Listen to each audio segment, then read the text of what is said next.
Yes, John. Just come back from a trip. And, All right, it's 7:05, calling the regular meeting of Wednesday, March 13th to order. Please rise for the Pledge of Allegiance. Pledge allegiance to the flag of the United States of America and to the republic for which it stands, one nation, under God, indivisible, with liberty and justice for all. Madam Clerk, roll call. Councilmember Brusher. Here. Councilmember Coyle. Here. Councilmember Harris. Here. Councilmember Patel. Here. Councilmember Patil. Here. Councilmember Pointer. Present. Councilmember Shmuel. Here. All right, Madam Clerk, please read the adequate notice. Adequate notice of this meeting as required by the Open Public Meeting Act of 1975 has been provided by an annual notice sent to the Home News Tribune, Star Ledger, Desi Talk, News Asia Times on December 12th, 2023, and posted in Main Lobby Municipal Complex on that same date. Thank you, Madam Clerk. Approval of minutes, the work session of November 27, 2023. Motion to approve? Motion to approve. Second. All in favor? Actually, I have to abstain. I was away then. okay. And all, the rest of us, all in favor? Aye. All right, in terms of president's remarks, I just wanted to discuss what transpired on Monday. And first, I want the legal to explain the First Amendment issue versus the decorum of the dais and the council meetings. So after what occurred on Monday night, went back, consulted with the director of law, looked into the matters that were brought up from the podium, and I want to make it clear that council meetings are what is considered a limited public forum, which means that the public has the right to speak, the public has the right to be heard, the public has a right to express their viewpoint. However, limited public forums are and have been for a considerable period of time subject to reasonable time, place, and manner restrictions. We limit the public speaking to 6 minutes. We limit where you can speak from. You can only speak from the podium. We limit, that you can't speak before being recognized by the chair. Manner restrictions, so long as they are content neutral, including a prohibition in the decorum rules against the use of profanity, are not violative of the public's First Amendment rights. You can accuse the council, employees, the world of whatever you want. The content is not the problem. The issue becomes when you speak in a manner that is profane, offensive, and violates the rules of decorum set forth that are the sole reason why the council is able to conduct the business that the council meets to conduct. Thank you. And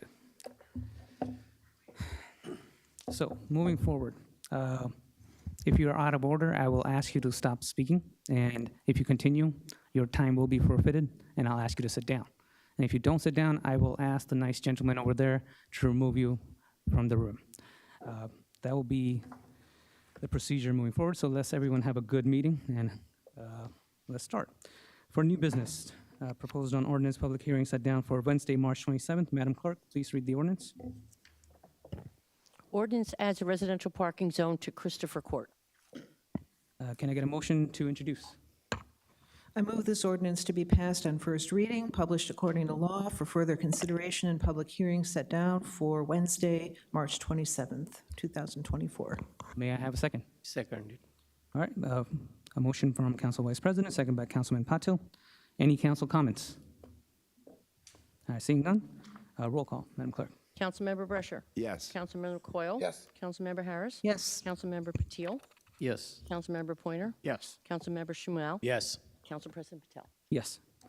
Public comments on the resolutions, going from the, no. Anybody would like to speak on the resolution? Come on. Council President. Just before she comes on the podium, do you want to add this resolution or, We're going to hold it. oh, you're going to hold it? Okay, thank you.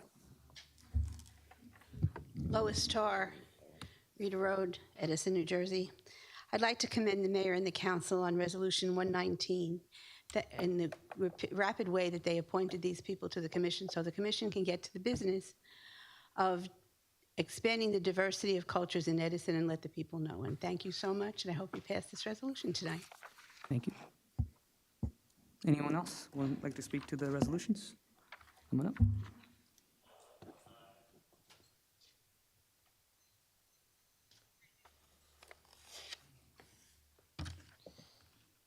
On the resolution of appointing for the, Joy Ship Freeman, You recognize. that's right, Main Street in Edison. I would like to, I speak on the Cultural Commission also, I'm glad we have it, but I would like it to reflect our town so that it'll be a real cultural commission. Number two, the 122, do say Corp. I was just think that's an exorbitant amount of money because I spoke to some other people today that do big stuff for the state, and they said that's a lot of money. They said it'd probably be easier to hire somebody, have them in-house to do what you need them to do. And also on 123, I'd like to commend the township regarding the crossing guards for union wages, because I think that's very important. I was a union president, so I'm glad they took care of that. And the last one, about the drainage project at all. I'm hoping this goes on, throughout the town, because we seriously need to make sure that puddles of water is not sitting in people's yards. Thank you. Thank you. Anyone else?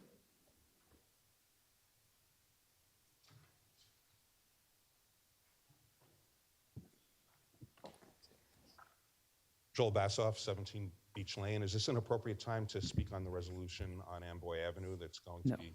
Okay. That'd be next. Well, in terms of the proposed resolutions on the consent agenda, I hope someone on the council will bring up the issue of the contract to Extus for municipal website consultant. I know at the work session, some questions were raised as to why we're accepting a bid that was considerably higher than the others, and I think that that's worthy of further exploration. Thank you. Anyone else?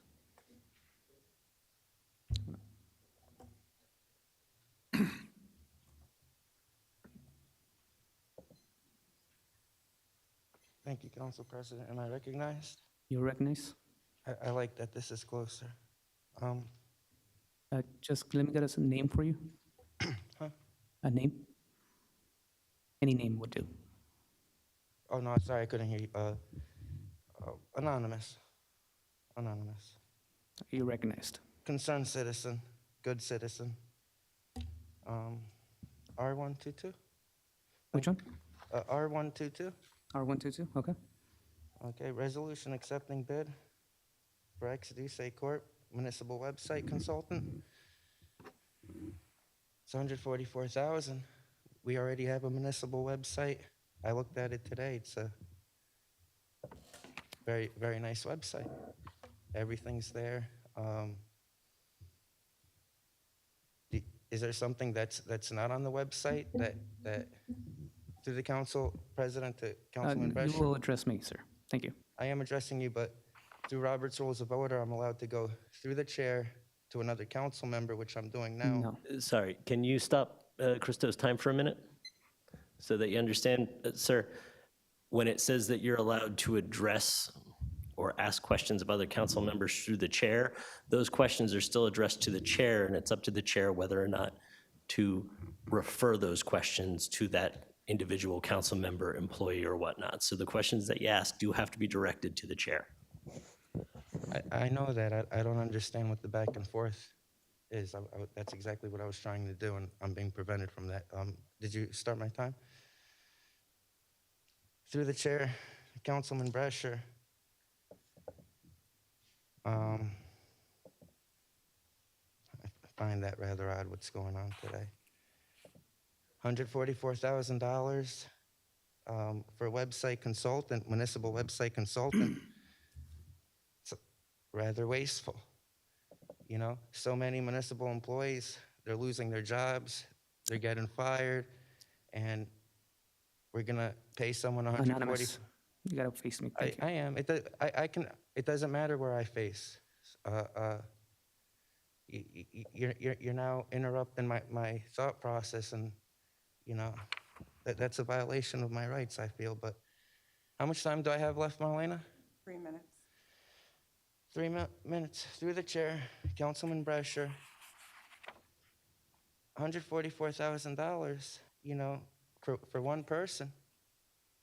It's rather strange to me. What's not being done on the municipal website?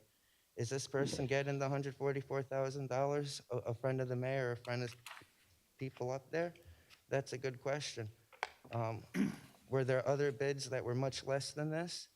That's another good question. I believe there were. And we're doing favors, and I don't like this. So much to the point that they're afraid of what I'm about to say up here, that they're preventing me from speaking.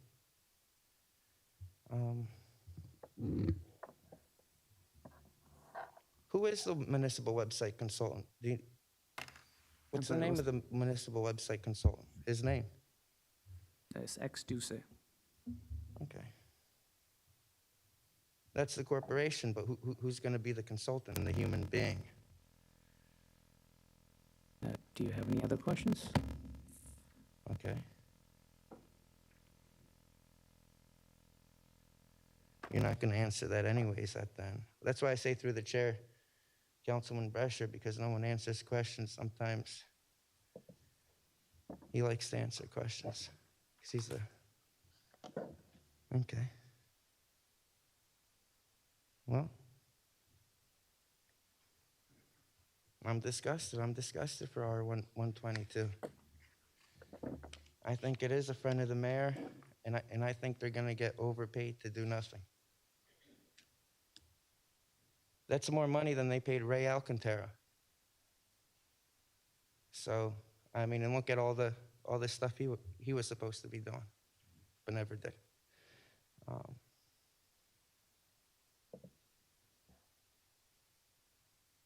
Yeah, municipal website consultant, $140,000. I'm absolutely disgusted by that. We can pay 3 municipal employees. We can hire them back, the ones that Sam Joshi hired, with that amount of money. I believe anyone that votes for this is corrupt, but that's my opinion, and I hope they take this R122 off. Everyone votes no on R122. I hope everyone agrees with me. We have a beautiful municipal website. That's how I knew to come here. I checked the municipal website. It's always up to date. It always has the agendas up there. Chairman, is there something on the municipal website that you feel is not being done? Sure. Do you have any other questions? It's not supposed. There's 1 minute. Do they want to turn it into a Mayor Sam Joshi promotional website, or, I mean, the full website? Through the chair to Councilman Coyle, do you think we need you're a smart guy usually, do you think we need $140,000 for a municipal website consultant? You don't have to answer, it's up to you. Yeah. Well, how much time do I have left, Marlena? 7 seconds. 27 seconds. Well, you can answer it at the end if you want to answer at the end. Yeah. I hope everyone votes no on R122, and I think the statements you made at the beginning of the meeting are rather odd and unlawful.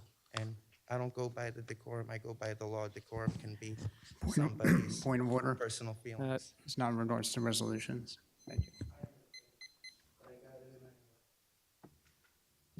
All right. Anyone else? All right, seeing none. Can I get a motion to close the public portion? Motion to close public portion. You got a second? Second. All in favor? Aye. Okay. Do we have anything to pull for a separate vote from the consent agenda? Council President, I would like to move the motion to add the resolution that I received in the email this afternoon on the Clara Garden section, sending this resolution to the planning board.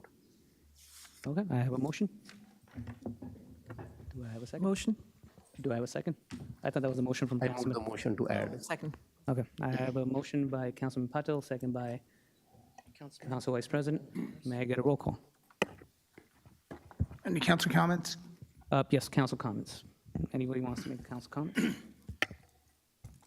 Council President, I think this resolution is premature. There are several businesses and residents that could appreciate the investment versus the argument of what is happening on Amboy Avenue. I've given some thought and time, and I've spoken to a few people in the town, and we are hoping to have a further discussion sometime this week. But overall, as we look at this opportunity for someone who's put a lifetime into Amboy Avenue, probably a good 30 years since the beginning of George Poduro's redevelopment plan and the CBG money, we got to do sidewalks and new poles and benches and things that are certainly outdated, which we are correcting now. But what lies is the misunderstanding of what development does for communities. And there are some good points of what residents bring to our attention, which is parking and sidewalks and the actual following the plan that's set forth in the design standards for this area. And I can agree with them on that part. But point is, for close to 30 years, 25 plus units were built and that's it. 3 buildings have gone up in 30 years. When you look at the community and its rise of appreciation, first part of this resolution, it states here that this had a negative impact. Where's the factual data for the negative impact on here? And I just speak clear. The discussion of traffic and factual traffic, and the discussion of investment versus the argument of investment. Well, if we have a developer that wants to invest $30 million into the community, that is a good thing. Now, I understand height in 3 stories and versus 4 stories, but at any of the argument, whether it's 5 more feet or 8 more feet, or 3 feet less, that does not change the building going up. What changes is the economic power of the investment, the seller who wants to sell for the time they put into the property, how long they pay taxes, and they waited. No different than the J. Donna. She waited, worked 35 years here to sell. She deserves to sell at the price she can get. Now, when we don't do anything, that seller, that person decides to rent. It's worse that we leave it in a neutral position to rent, because it can be rent, they can rent to anybody they choose to within the ordinance. The J Dynasty becoming a dollar store would be a failure for the community, and we don't know what it could be. When you look at development, it brings in an opportunity for other people to move in that have disposable income to spend money in the community. And if you look at this local store, sit in there for a while, see if some of the objectors shop there. They don't. They don't patronize. The local community doesn't patronize as much as you'd want. It's the outside community that patronizes these coffee shops, the ice cream stores, the Indian restaurants, and so forth. It's so important that we look at this in a more digest manner and just ask as a courtesy for those on this council, just see the point and the time that's been put into this, how long it takes. Developers not running to build on Amboy Avenue.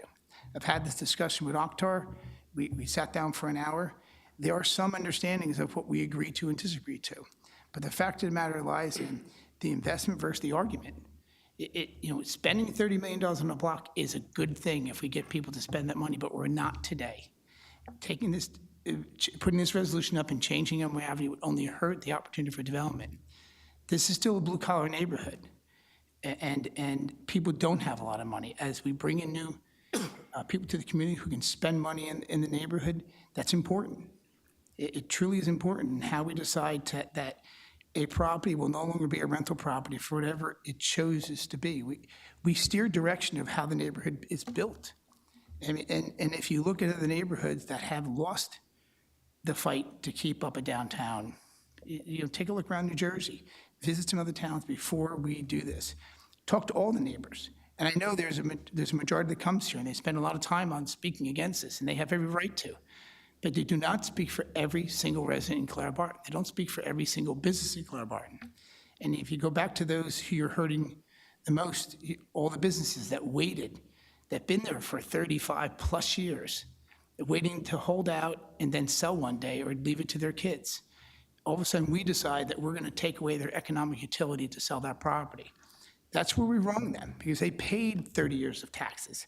If we're going to do this and give them a rebate, hey, that's something to consider, but we're just taking it away because in here it says it's a negative impact on the surrounding residents.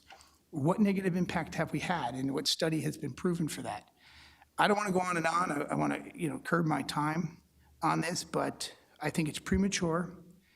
No development is on the block yet, but one site at this time, which I agree some of the portions of that should be changed in that development. But whether you get 8 more feet or 1 less sidewalk or 2 less parking spots, somewhere we have to encourage development on the block.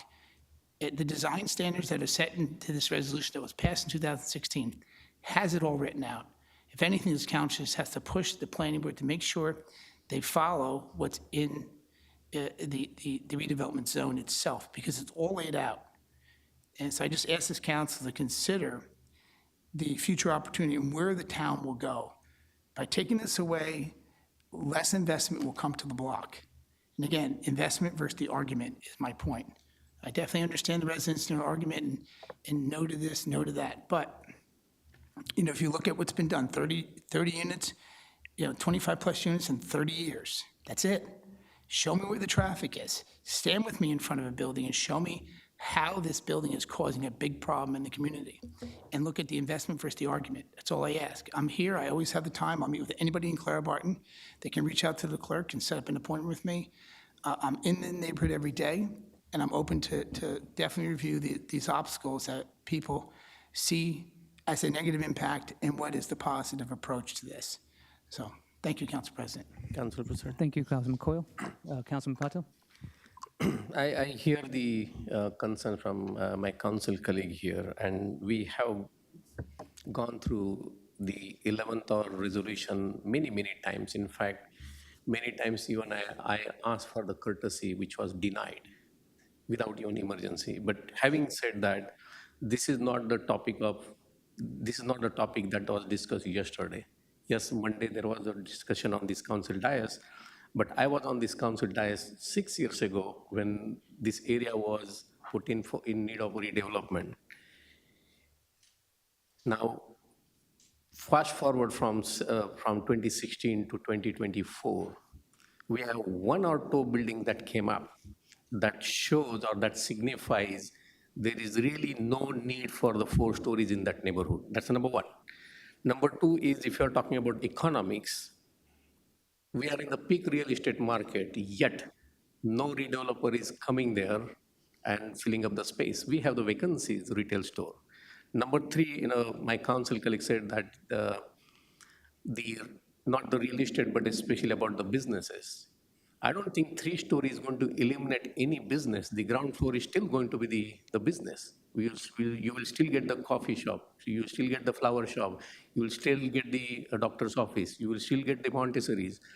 So what we are talking about here is reducing the density, that 4th floor, which probably is going to attract more residential.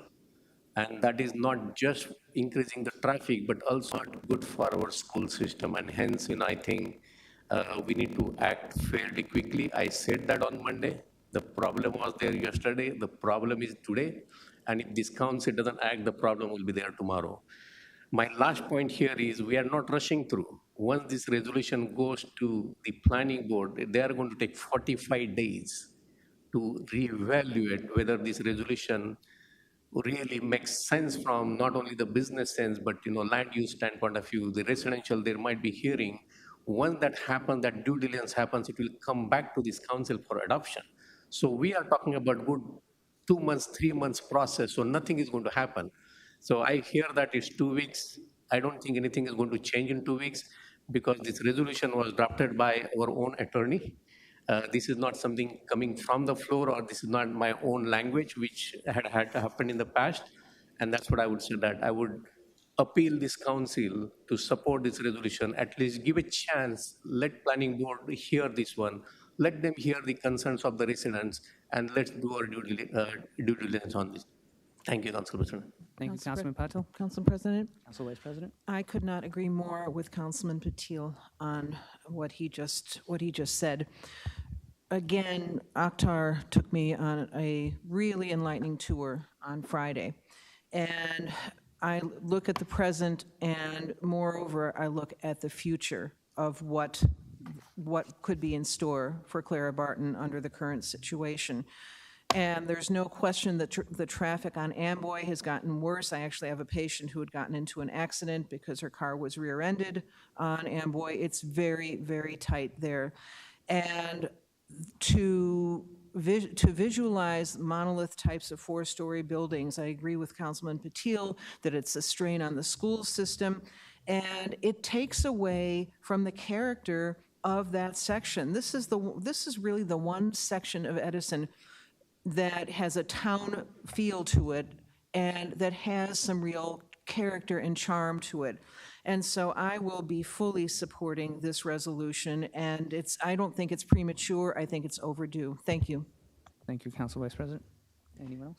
Council President. Councilman Pointer. Before any comments, just a point of clarification or a question to legal, if possible.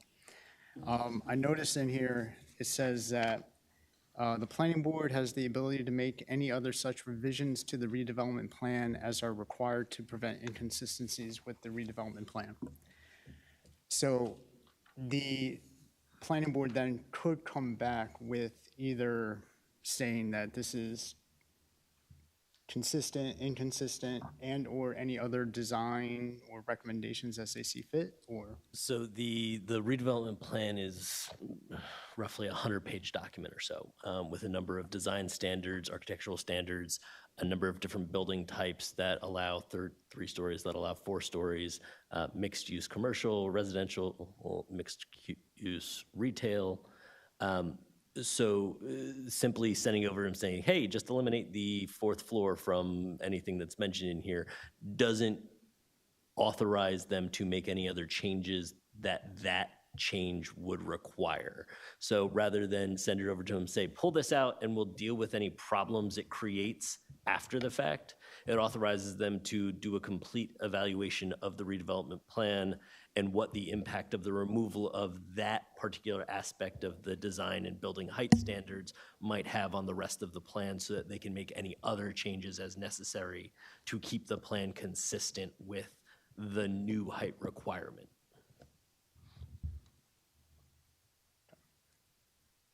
Just trying to process. No, I understand. If you have any questions about it, please. So as an example, I'm just going to throw a random thing out. We have the design standards in the overlay zone. It says it will be consistent with the Clara Barton heritage. Mm-hmm. Say, I think that standard should actually be more defined in the sense of a specific color, brick tone, and within the variations there. Would the planning board, if this goes through today, be able to make such recommendations when they hear it before their No. board?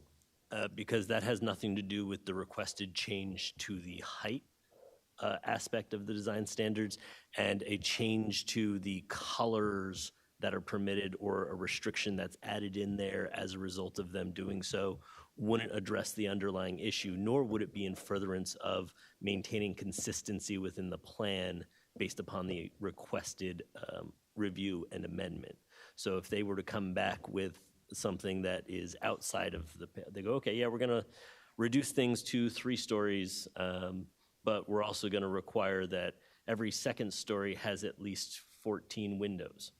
And that's not part of it. It has, 3 fire escapes on 3 sides of the building, whatever it is.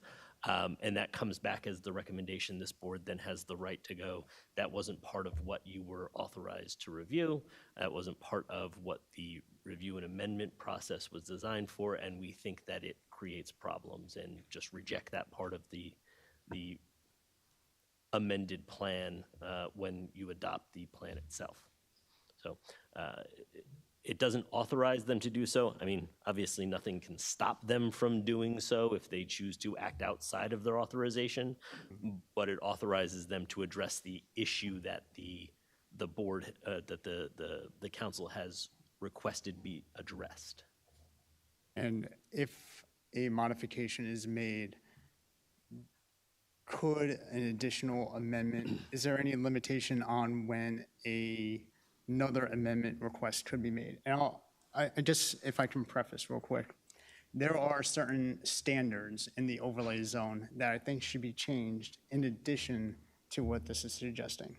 I think that there's a way that the 4-story can be commingled into it, but different standards need to be applied. So as an example, if you look at other downtowns around the state, those 4-story buildings are usually on lots that are over 150, 200 feet, right? So as like a potential compromise, having that type of standard associated with this, where it would alleviate many of the residents' concerns, because if you look at the blocked lot widths of many of the developments on Amboy, they don't meet that criteria. So having it in a smaller lot may not be as suitable, but a wider lot, maybe that is suitable. And So that's part of why the referral to the planning board is the way to do this, as opposed to simply an amendment from the council, send it to the planning board to review, or a repeal of that particular redevelopment plan, so that the planning board can review those changes, make recommendations based upon their experts and expertise as to how those would go through. Now, this particular resolution wouldn't do that. If there are other aspects that you want reviewed, that would have to go under a separate, it wouldn't have to go under a separate, but if you were to add this to the agenda tonight and then vote on it, a separate request for a review and amendment would have to be put forth with whatever it is that you're looking for them to review the design standards on. Or as Mr. Coyle has requested, we could make some changes to this, have it at the next workshop session. I believe the next session is a combined session. Have that on there in 2 weeks at the next work session for review, and then submit it that night for approval with any additional design standards that you want them to review and make recommendations on. It's 6 of one, half dozen of the other, but that would be what would have to happen if you wanted them to review other design standards that you think may require some review. Again, the planning board review of that is really going to be, I think, paramount to making sure that we're not making a hodgepodge of changes to the overlay zone or to the underlying zoning and creating conflicts that don't already exist, so that it's coming back to us and we go, oh, wait, we created a problem here. Now we've got to go back again. Oh, we've created another problem. Now we've got to go back again. So by sending it to the planning board this way, or by delaying briefly and sending it to the planning board after you've had a chance to review. I know this was rather rapid coming from Monday to tonight, may in fact provide you with the opportunity to address those standards that you're concerned about getting some kind of feedback on. Alternatively, you know, there's our options outside of the planning board to have those reviews done as to whether or not they are even appropriate for the council to recommend to the planning board, such as you did with the initial area in need of rehabilitation, followed by the initial rehabilitation zone, followed by the redevelopment plan in the overlay zone. So there's a couple of ways to go about it. Sorry if that gets a little bit it's all right. too far off. Because in my mind, I'd rather just do it once, do it correct, and have whatever the recommendations be come back, right? That's just my viewpoint. Others may disagree, but I think that there are other items of consideration in regards to the overlay zone that play a role into it, but those are my my thoughts. Thank you, Councilman Councilman Pointer, anybody else? Council President. One second.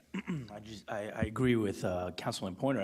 I would like to see before we vote this down, I'd like to see the redevelopment zone as a whole from the planning board on what the standards are. How does that work with the parking? How does that work with the sidewalk? How does that work with a 4-story building? And before we would proceed on the resolution. Thank you, Councilman Shmuel. Councilman Patil, or Councilman Brescher? I disagree with a couple of my colleagues. Again, as the public knows, when the public comes and they ask me for things, I listen to the public, right? I don't try to rethink what the public's asking for. The public has been very clear that what they were asking for was to go from 4 stories to 3 stories. They did not ask this body to go through a whole redevelopment plan to see whether we wanted 4 windows or 6 windows or brick or anything of that nature. So I'm asking this body to put aside what you want and do what the public that elected you to do is asking you to do and has come here and asked you to do. But I will tell the public, and I've put this out before, this has been going on, Clara Barton, for many, many, many years. I mean, I was born here in this town. I've seen Clara Barton my entire life. There is no, when they came with this redevelopment plan, the idea was to put forward a vision. We've now been 7 years with virtually no improvements. So as anybody that would be in business, you know, you give it 2 years and with no improvements and no bites at the apple, right, you come up with a new plan. So that's not this council's fault or the Clara Barton residents. But if talking about going through and looking at everything, yes, I have like a 3-point plan that I think could revitalize Clara Barton, except it's not my neighborhood. So if they were to invite me to a meeting, I would explain how I believe I could revitalize Clara Barton. But that would only be if that was what their vision is. Again, I'm not here to impose my vision on anybody in anyone else's neighborhood. But we've tried, we've put this forward, it hasn't worked, and the residents are just asking for one simple thing. That's what they came up and asked. That's what I got emails about. It wasn't about revisiting and reinventing the wheel like this new council seems to want to do on every subject that comes up, is we're going to reinvent the wheel. So I'd ask, you know, members of this body to do what the residents that elected you here and do what they asked you to do. Not overthink it, right? Not think about different court cases or anything else. Just do what they've asked you to do. Now, there aren't many of them here in this meeting, but I will tell you that if we don't pass it, I believe this chamber will be filled at the next meeting and they will be saying, please just do what we're asking you to do. And if we continue doing that, we're going to have 12 o'clock meetings like we did with the cannabis meeting. So it's just my recommendation that I hope we can move forward and pass this. Thank you, Council President. Thank you, Councilman Brescher. Yeah, Councilman Patil? Yeah, Council President, I just want to make the one, I would say not the correction, but my advice. 7 years ago, when the redevelopment plan, the overlay plan was adopted, it was not one meeting. There were series and series of meetings. We went through many iterations. In fact, we had the planner engaged who did the full study. So I don't think this body really needs to step into their shoes, get into the land use laws, get into the planner aspect, start designing the things, start looking at how beautiful or how, you know, the design has to be, you know, let the planner, leave it to the planner. So that's what my request is, plain and simple. This is a very simple resolution, asking planning board to consider reducing from 4-story to 3-story. They can come back with, you know, various findings and probably some recommendation that this council can further discuss. And if at all, we can either adopt or accept those recommendations or we reject those recommendations. If you're accepting, we are going to again modify our resolution and going to send it back. My only the concern is we are going to lose 2 more weeks. And again, the 45 days clock start. And I don't know, we'll get in summer. We may not get the planning board hearing well in time. and this will drag in forever. So my thing is we are already late, and I always believe don't be too late. If we have the real intention to get it done today. We always have a chance to correct it in future. Thank you, Council President. Thank you, Councilman Patel. As for me, I agree. There seems to be no vision, a cohesive vision for Clara Barton and Amboy Ave, and I think we need to put that together, as Councilman Brescher said. I believe there is a meeting that is happening soon, within a week, from what the administration told me with Clara Barton, to get that cohesive vision, and I am okay with waiting one more meeting to see how a proper ordinance drafted to address some of the concerns that Councilman Pointer and Councilman Shmuel brought up. So as for me, I am okay with waiting to get a proper ordinance in, especially listening to the residents to see what exactly their concerns are. I know they just want to say, let's cut it down to 3 stories, but there could be other issues that we can tackle this at once, including the designs that the Councilman Pointer brought up. So saying that, can I get a motion for a roll call, sorry. Council, Get it? Sorry, if you want to say something, go ahead. if okay, considering that this is just to send it to the planning board for their comment, I'm okay with that. I will have a resolution prepared for the next meeting with additional design standards and amendments for them to consider. Now, if you think that that's being redundant and overburdensome, that seems to be the choice that I'm left with, because, yeah. Council President, in fact, that makes sense. Let's show the progress. Thank you. May I get a roll call? Councilmember Brescher. Yes. Councilmember Coyle. No. Councilmember Harris. Yes. Councilmember Patil. Yes. Councilmember Pointer. Yes. Councilmember Schumel. No. Council President Patel. No. 3 noes. It passed. It's just 3 noes. So this is actually, it's a motion to add it to This the is a motion agenda, just to add to the consent agenda. right? It's Okay. not on the consent agenda. So it will be It's now. altering the agenda. I believe that requires a 2/3 vote to add something to the agenda that the president hasn't put onto the agenda. We've never done it. Can we clarify that? So now what are you saying now? All right, so we had There is 3 a, noes and 4 yes. can you explain what's the debate so that the public knows? Okay. So the motion isn't on the resolution itself. The motion is to add the resolution to the agenda. It's not currently on the agenda. My understanding and what we're trying to clarify is that a motion to add something to the agenda that is not already on the agenda for the evening's meeting actually requires a 2/3 vote rather than a simple majority. So that's what we're trying to clarify. Okay, so we can work on that. But until then, can I get, I will cite the example, Council President, while attorney research, I'm on this dais for so many years, we have added the resolution. In fact, the ordinances with 4-3, but just, that's my experience. Thank you. If that is how it's been done, yes, so then let's keep it at that. that's fine. Okay, yeah, so if that's the consistency, that's what we'll keep. Okay, So it this is passes. now number R134, 0326024 to the consent agenda. Are you allowed to vote? Yeah. No, 134 will be. R134032024 Okay, on the consent agenda. so anything to pull for a separate vote? Councilman? All right. Anything you want to pull for a separate vote? Council President, R122. R122 being pulled by Councilman Patel. Yes. Council President, R119. R119 being pulled by Councilman Vice President. Anything else? Council President, R123. R123 being pulled by Councilman Pointer. Okay. Just, you pulled the 122? Yeah. Correct? Okay.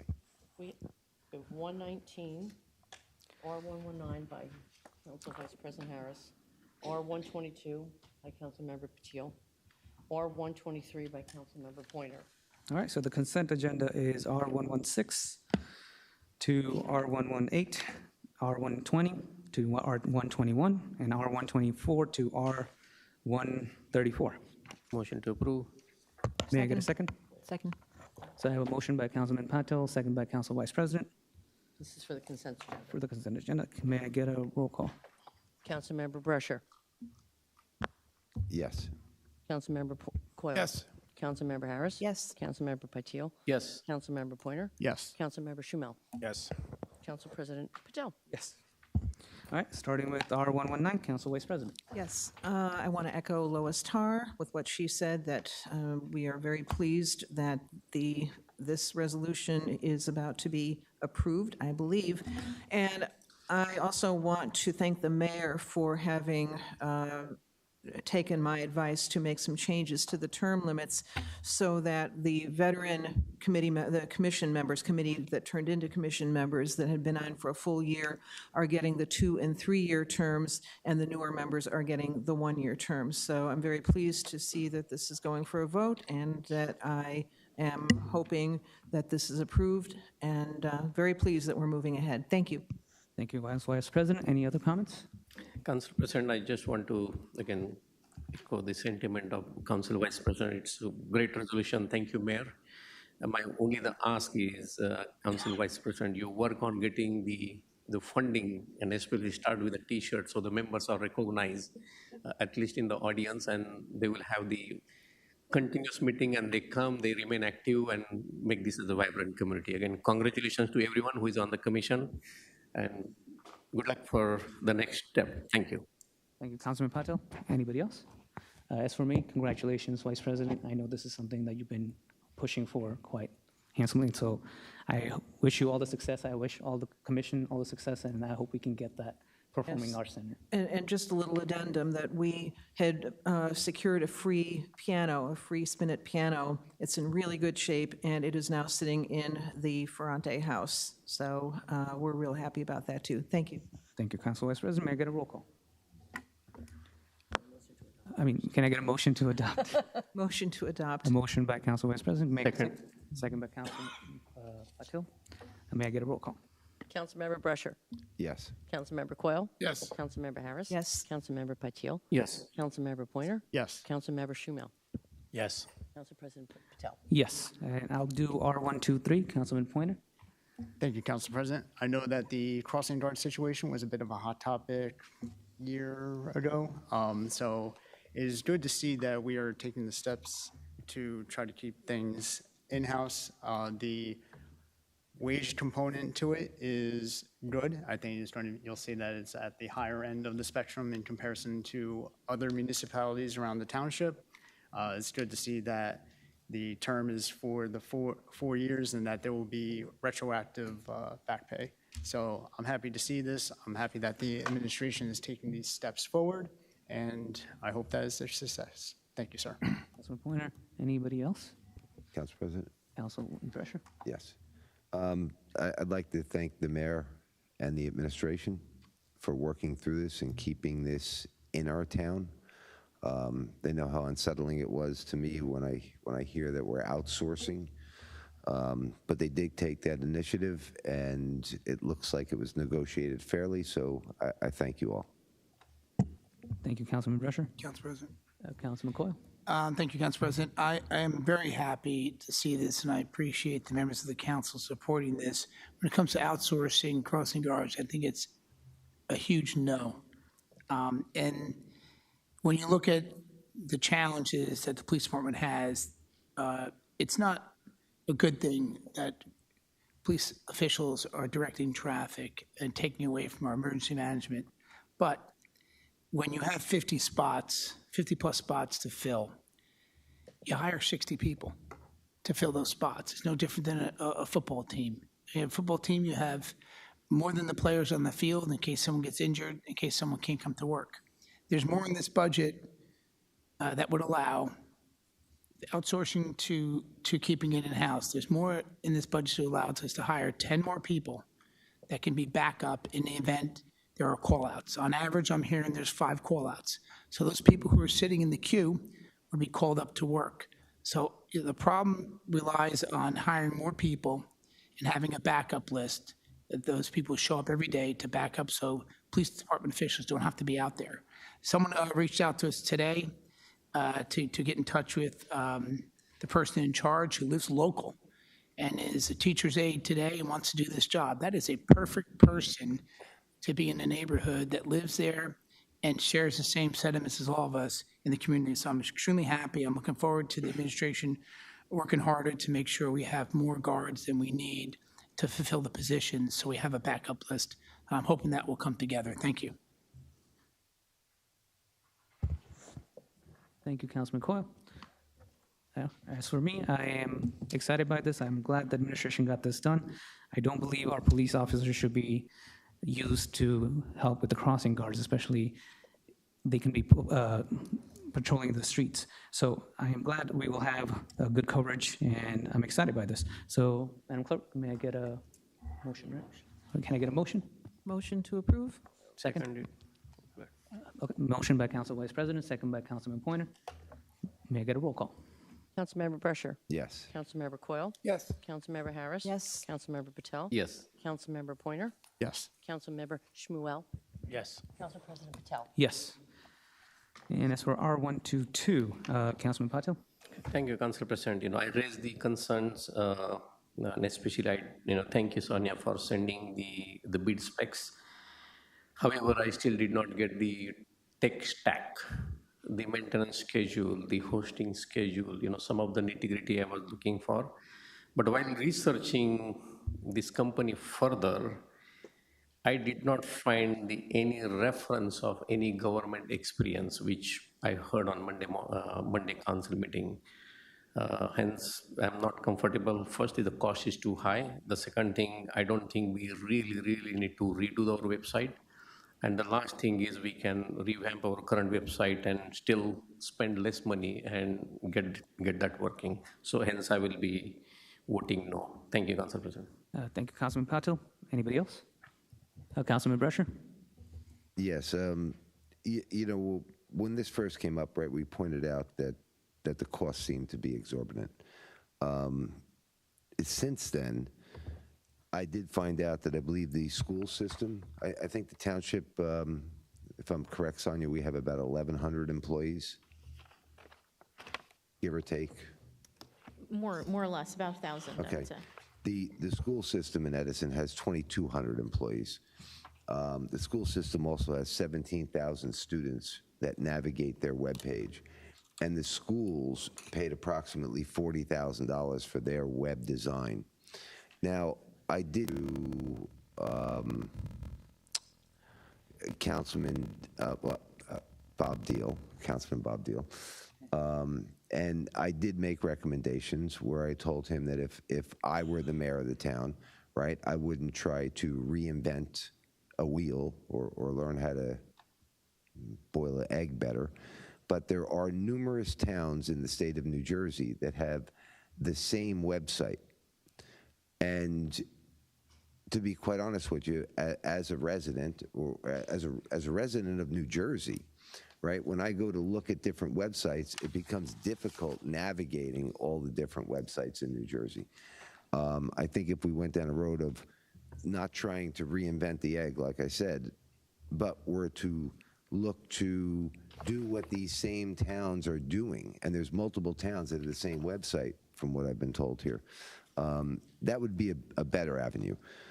So it's not just the cost, and it's not just that the schools only paid $40,000, and they're like twice our size.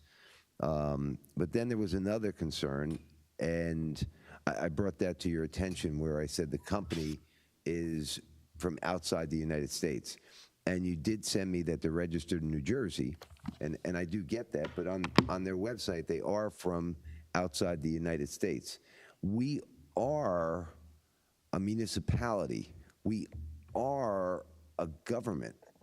I don't know that we're looking, or I'll be honest with you, I don't know that I feel comfortable to have somebody that is going to have this web design and be able to backdoor access and all of that kind of stuff being done by a foreign company.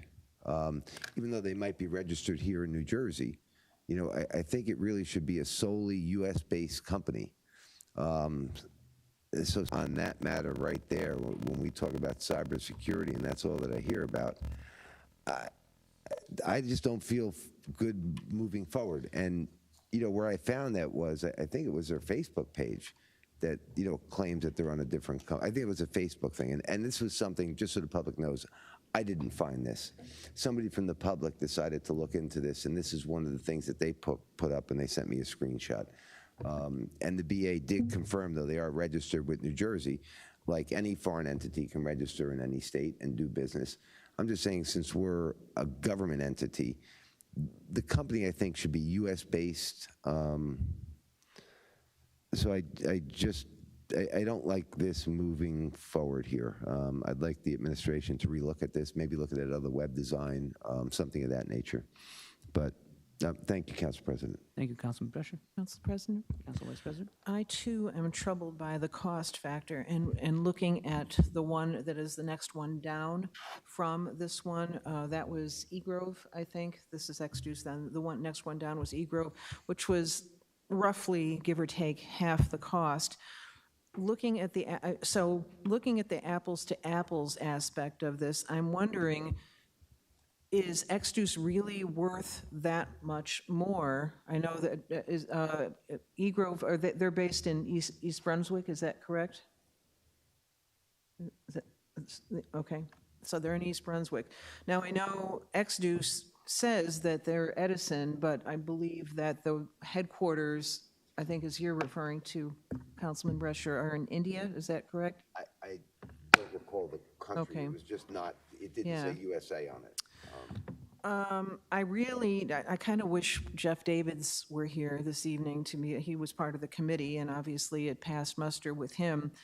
But as is, until I hear, I think Councilman Pointer has some more to contribute to this discussion, because this is way above my pay grade.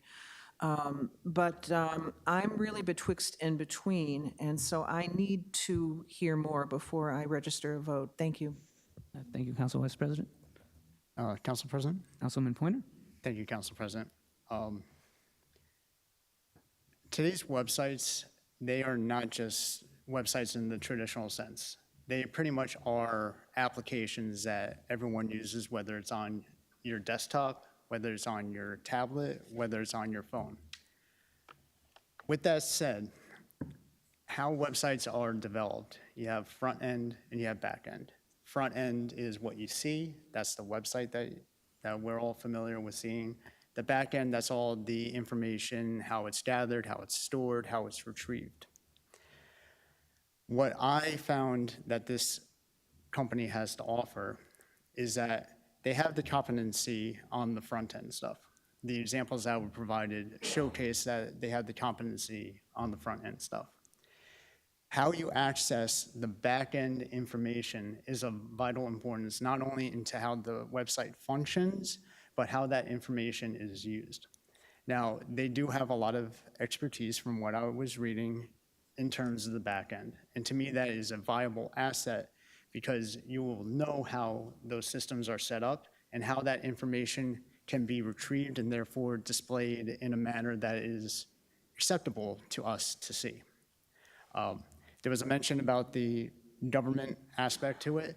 The main gentleman on the application does hold a CGCIO certificate. That is a Certified Government Chief Information Officer from Rutgers University. And just for reference, that certificate is meant to ensure the holder is up to date on IT technologies and challenges. So when we talk about cybersecurity, making sure that we are up to date on what the industry is currently facing and what municipalities face is important. Some other advantages that I saw with the company, the size of the company leads me to believe that they will have the assets available to actually perform the work within the time. Now, I understand that as part of the bid specs, it says that this will be done in 90 days. But if you're comparing a company of a size of 150 to 160 compared to 30, there's more likely that the company of the larger size will get it done on time, just because of the resources that may be available.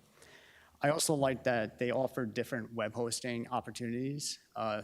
eGrove was mentioned, but their primary web hosting was just through Amazon, whereas what the Exodus website said was Amazon, Google, and numerous other hosting capabilities.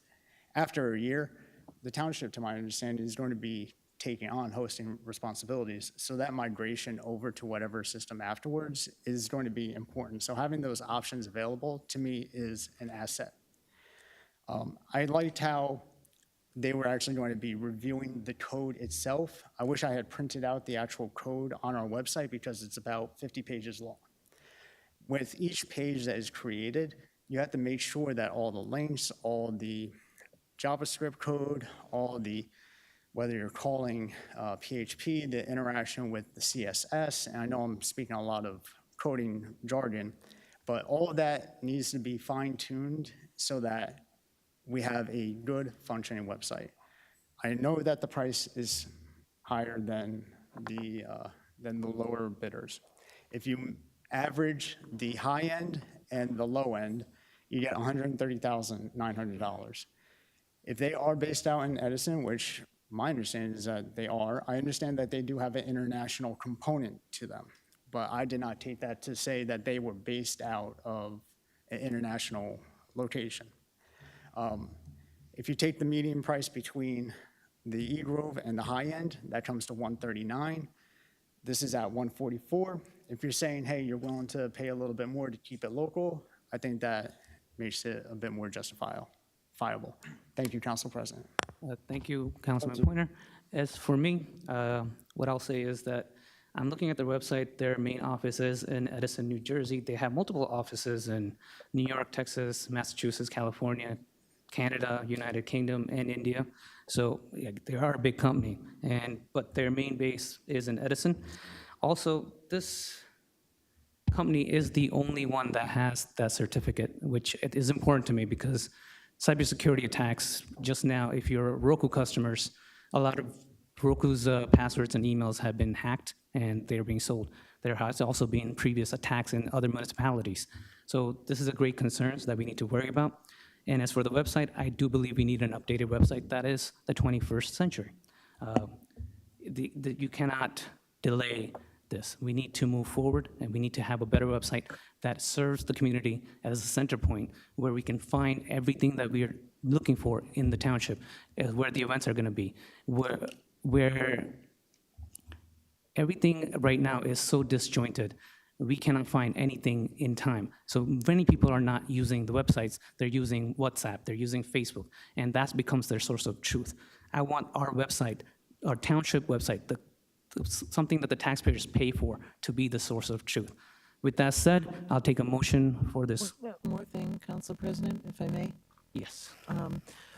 When the last time a contract was awarded for this work, how much did that contract go for?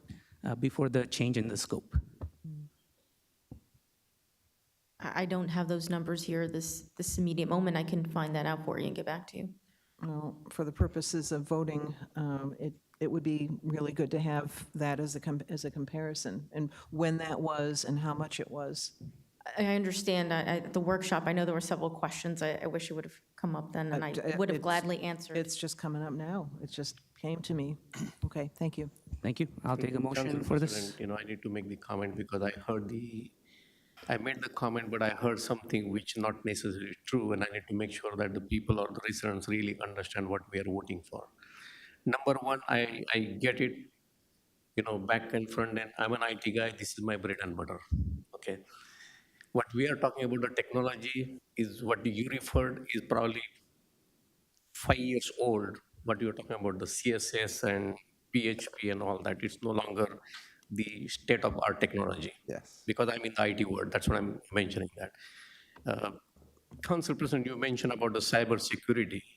Let me tell you, all these websites will be hosted on the cloud. AWS provide the cyber security. Google provide the cyber security.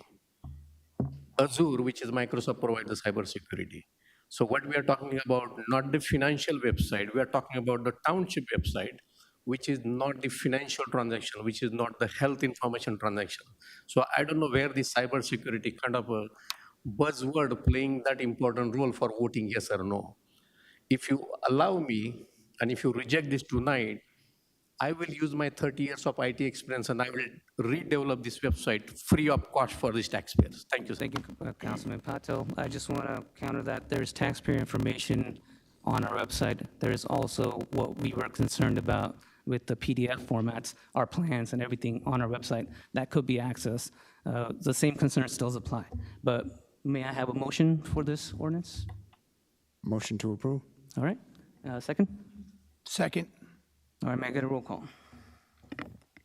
Councilmember Brescher. No, I'm going to take Mr. Patil up on his offer. Just a roll call, yes or no, please. Councilmember Coyle. Yes. Councilmember Harris. Abstain. Councilmember Patil. Absolutely no. Councilmember Pointer. Yes. Councilmember Shmuel. Yes. Council President Patel. Yes. 4 yeses. All right, oral petitions and remarks, opening from the list. Mr. Sweeney. Yep. In fact, I yes. wanted to just acknowledge him as a Boy Scout. Yes, you can come on up first. Do you want to come up first? Okay, Mr. Sweeney. Just Council President, while Mr. Sweeney comes in, Mr. Sweeney, I would like to acknowledge, thank you, Boy Scout student, coming here and witnessing the council meeting. It's a good government experience. Thank you for participation. Rich Sweeney, 313 Sutton's Lane. You're recognized. I've been coming to these meetings for over 30 years. I mean, over 30 years, way before any of you were on the council. The vulgar that I heard on Monday night, it should not be allowed. I don't care about a First Amendment, Second Amendment, 21st Amendment, 25th Amendment, 14th Amendment. It should not be allowed. It should be shut down. He could stay in here, but mute him from TV and YouTube to get out there to trash our police department the way it was trashed. Picking on an individual should not be allowed. Should have been shut down immediately and boom, right in the dump truck. Anyway, I was a little upset with that vulgar, especially, you might have little kids sitting with grandma watching this and then say, hey, grandma, what does MF mean? I'm not going to say it because I'm not going to be as vulgar, But anyway, a little bit about development. I know a little bit about development. It definitely changes communities. I mean, I was involved in it for 20 years in New Brunswick. It definitely changed the New Brunswick community. And the thing is, I've seen buildings go from 8 stories to 23 stories to 32 stories and it's going higher, And I'm retired 7 years now, but when I go over that Raritan River Bridge and I look over, I just can't believe how New Brunswick, it's unbelievable how New Brunswick came from XXX movies and I can go on and on and on, but it definitely changes communities. And you got to, developers, one thing about developers that you got to watch, they love mixed use. They got to have that mixed use. That's how they make their money. But anyway, other than that, I'd like to say goodbye to all the council people. This would be my last council meeting in 30 years. I bought a house next door to my grandkids. And, I like to thank all the council people, whether I agree with you or disagree with you, because the time that you put in for this town, a lot of it isn't appreciated. A lot of it is not appreciated. People in this town don't realize that they have what other municipalities and towns have, whether it's for the kids, whether it's for the seniors. I can go on and on and on.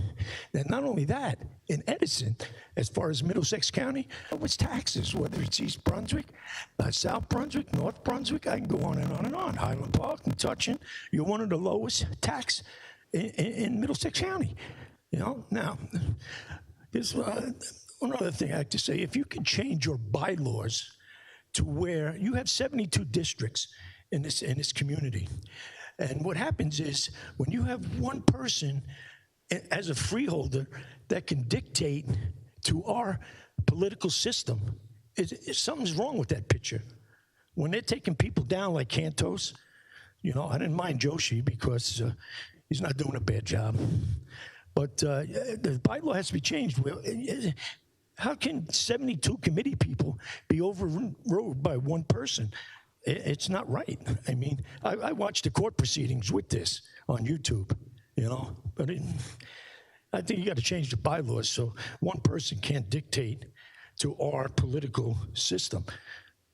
Even though I'm not going to be here, I'll be in Monmouth County. But yeah, you know, Edison's been great for me, my family, my kids. They got a good education here. They still talk about Mrs. Gerber. And Mrs. Gerber, her son is a policeman. Her husband was a policeman. But my kids, she taught them in grammar school. They're 40 years old. They still talk about Miss Gerber. But anyway, everybody, enjoy life. Thank you, Mr. Sweeney, and we're sad to see you go.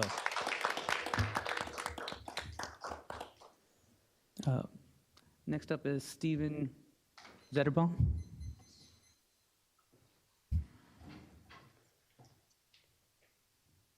Stephen Zetterbaum, 7 Oliver Avenue. You're recognized. Thank you. Thank you again for giving the opportunity to speak here. Again, my name is Stephen Zetterbaum. I'm the president of Edison Emergency Medical Services. Here to shed a little bit of light about our organization to the council members and to the residents who may not be fully aware of who we are. Give a little bit of an update on our operations that have been happening.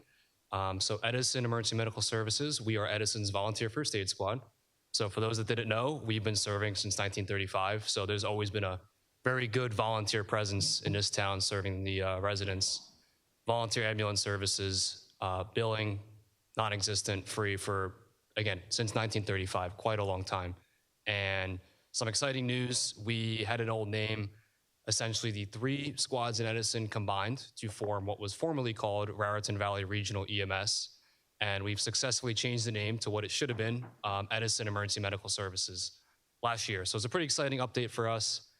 We finally kind of moved the ball forward on recognizing ourselves with the proper name, our ambulances, our uniforms, et cetera, to better represent who we are. Again, we're Edison's volunteer squad. We're here to support you guys, the township, everybody. So again, I really just wanted to share a little bit of the good stuff that we're doing, answer any questions, and be very transparent about our operations. So some really good updates, again, started happening last year with the name change. We had just over 13,000 member riding hours. We're pushing over 70 members, wide span of members of age, demographic, background, education levels. We had just around 890 911 calls responded to, which in terms of what goes on in this town and our part to supplement the paid EMS services, I'm very proud, first, of that number, and what's more important is the growth, which was a 54% increase from the last year, over 300 calls more. And this year, we're projected to hit over 1,000 calls. That's my goal. We're really working hard to make that happen. Again, support the town as much as we can and help out JFK EMS, the paid services. We recruited 21 members last year, which was probably the largest we've had in quite a long time. We covered a lot of events, the Diwali Festival, 4th of July, Memorial Day Parade, the Lunar New Year, Oak Tree Road, any Edison event. What's really great is we've developed that relationship with the township. So Edison now comes to us and say, hey, can you support this event? And we're more than happy to say, absolutely. We'll be there at least with 1 ambulance, if not more than that. Again, growing that relationship with the township. When the township came to us and said, hey, we need to have a senior center. Our senior center is undergoing renovations. Clara Barton First Aid Squad in one of our buildings on Amboy Avenue. More than happy, again, to support the township and the residents and say, absolutely, welcome open arms. Every single high school football game in Edison last year, and I definitely can confirm the year before that, every single game we covered, not a problem. So every single high school football game, and that's going to continue. Again, as long as we're supported, we're going to absolutely support the township for any school games that they need an ambulance for. And then a lot of numerous trainings. Girl Scouts, Boy Scouts, local businesses have started to reach out for CPR trainings. We supported the babysitting class with the Edison Township. Again, we're trying to do our best to not just be an ambulance service, but a point for the community, a point for people to grow and to learn. So as I mentioned, again, for this year, we got some pretty big goals. Of course, with the township support, we really want to make this happen with hitting 1,000 calls. It's only 3 months in. We've already recruited 10 members already. So we're going to recruit even more than last year. And I can share that I have a waiting list with dozens of applicants, and that's not a lie. The high school kids, the college kids, it's an absolutely great chance for them to get into this field, volunteer, and again, help out the community. It's almost, we can't even keep up with the applicants, which is a really good problem to have. Again, building a relationship with JFK EMS. We meet quarterly with the paid services, Hackensack Meridian Health, every single quarter to work together now to rebuild that relationship, to figure out how can we help each other, how can we support their mission to provide EMS services. We essentially supplement them to answer that common question, how do we integrate with the paid services? When we call into service, we are basically one of their units. But of course, we're a volunteer, we're unpaid, we do not bill. But if we're the closest ambulance to an emergency, we get that call. There is no discrimination at that point of what ambulance comes to your call. If we're on duty and we're close, we're gonna get that. And it's actually cool to say we have 2 trucks on right now as I speak. So that's another big thing that we've done. We have a crew almost every single night now, or every single day. At some point during that day of the week, we're probably gonna have a crew, which is, again, in an era where unfortunately a lot of volunteer squads in the area are going in the poor direction. They're getting shut down by different municipalities or they're struggling with membership. I could probably say Edison is going in the right direction. We're growing, we're rebuilding, rehashing out those relationships, again, with the hospital, the township, and just really doing our best to keep to our mission, which I'll kind of end on this note. Our mission is very simple. To reiterate to the residents, to you guys, we do not want to bill to the residents of the town. Our mission is to provide free services to the township as much as we possibly can, all volunteer. And we just want to expand upon that. We want to do as much as we can. If there's any questions, I would love to answer as much as I can. Or if anybody on the side would like to chat at a later time, again, I would love to do that. I've already done that, I know, with a couple of distinguished council members. I would love to come back next meeting. We have a couple of little things that I've been working with Mayor Joshi and Mayor's Chief of Staff to kind of help out with. So I'll end it on that. Yep. Thank you, guys. Council President, After the public portion closes, you can ask questions if you like. right, could you stay a little bit? Yeah, if you don't mind staying, we'll have questions, but it'll be Yeah. after the public portion closes. Absolutely. Thank you. Thank you, guys. Stephen. Thank you, Councilmember. Anybody else? Come on up.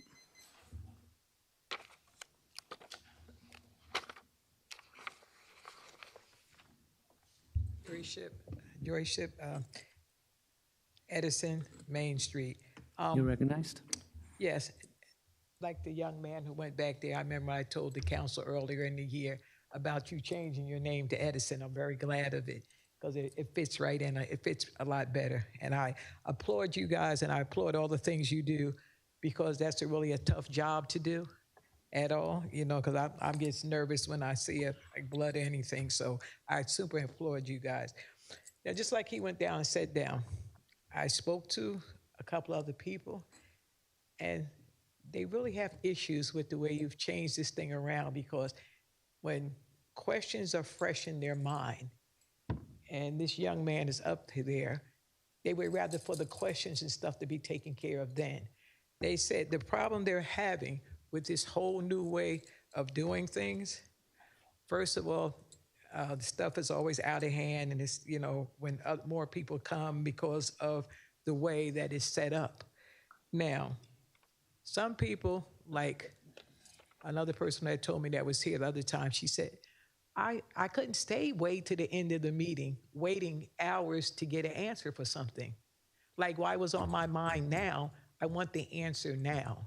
I just think it'd be a better deal if the one person gets up and asks that question, you answer that question for that one person there, okay?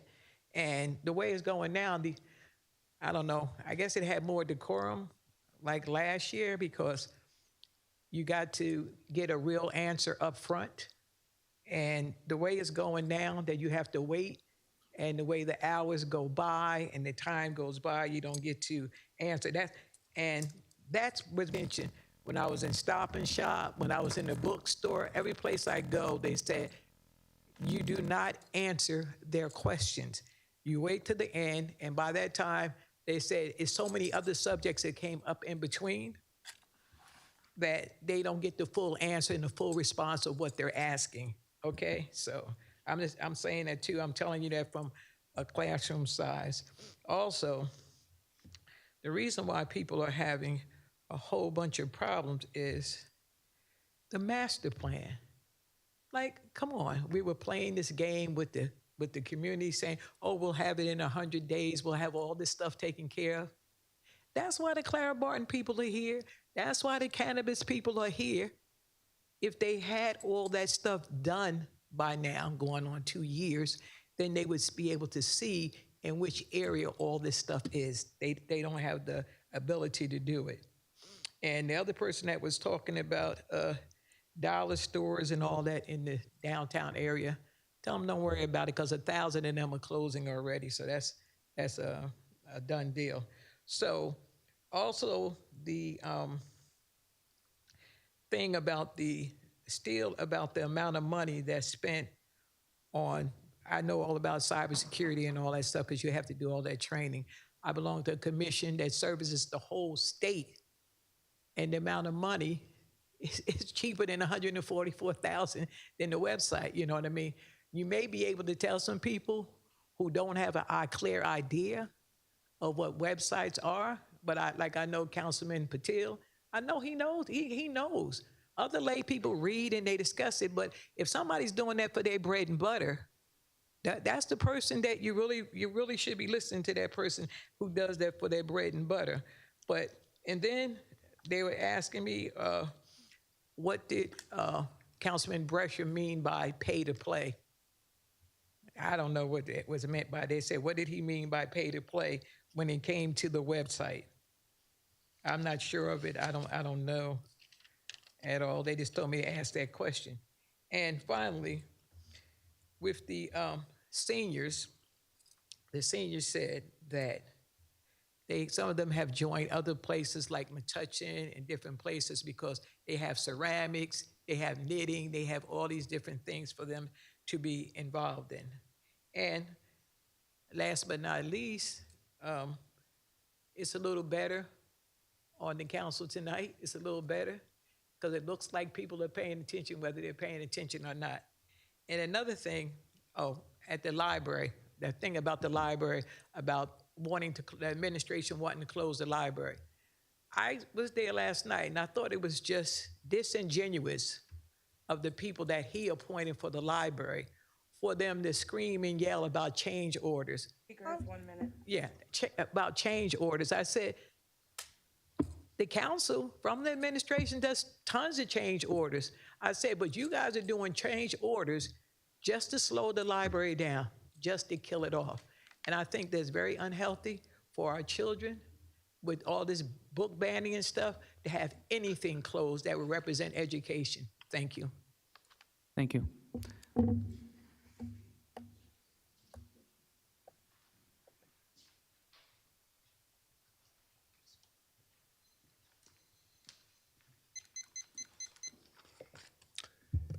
Anthony Diammer and Wiley Ave. You're recognized. Okay. First of all, I want to commend good opening today. I wasn't here, but I heard it in the car. Good explanation, I guess, from you guys. I also thank you. I left here last meeting on Monday. I asked some questions. Unfortunately, I left early, but I did hear you on my way out from YouTube. So regarding the amount of patrol officers that we have on we got capacity, I believe the answer was we're about 6 or 7 under. I guess if that's correct. Obviously, I'd like to see those numbers get back up. It's important. I guess the other question would be are we at full capacity in terms of just like from chief all the way down to the lowest patrol rank? So if we could find that answer out, that would be great too. But I appreciate you guys responding to that question. I guess the same question would also be for the fire. Are we at capacity for the fire as well?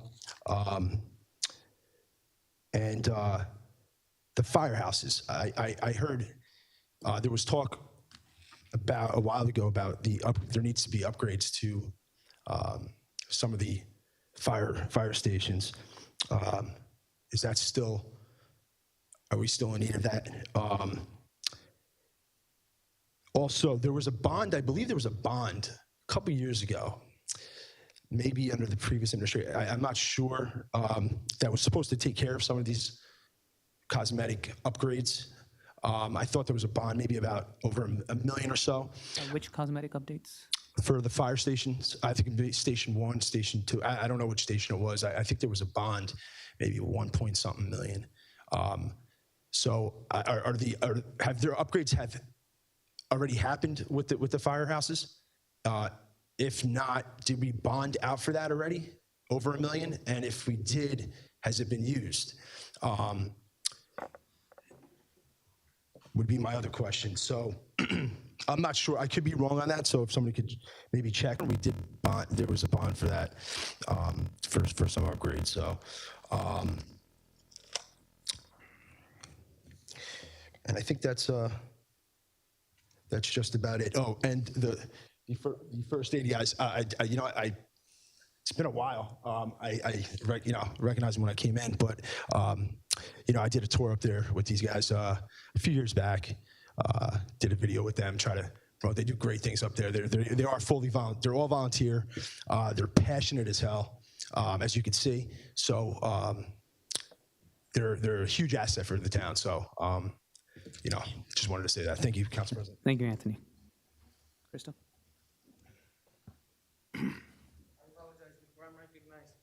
I came in late and you said new rules. It's up to you. Do you guys want to say that again? Because I came in halfway through. Someone told me that you guys said You're recognized, Crystal. Don't worry. I'll stop you if you're not following the rules. Okay.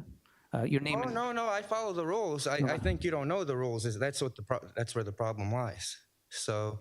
Your name. Would you like to stop my clock and say what you think the new rules are? Your name, please. I don't. Daniel's Law. I'm not going to recognize. I'm not going to say a name. All right. You're recognized as anonymous. You can start the time. Thank you. So yeah, somebody told me out there that you guys said that you were gonna have somebody thrown out. I just wanted you guys to clarify if I heard wrong what I heard. Yeah, I don't have to follow rules of decorum, okay? I only have to follow what the law is, and the law, if you don't appreciate the law, you took an oath to follow the Constitution, New Jersey State Constitution, USA Constitution. Rosenfeld versus New Jersey says you're certainly allowed to curse. It happened at a Board of Ed meeting with children present. You can put the gavel down, sir. This is my time to speak. What are you waiting for? You can continue. It seems like it seems like he's waiting for something, Councilman Brescher. So you're allowed to curse, even if children are present.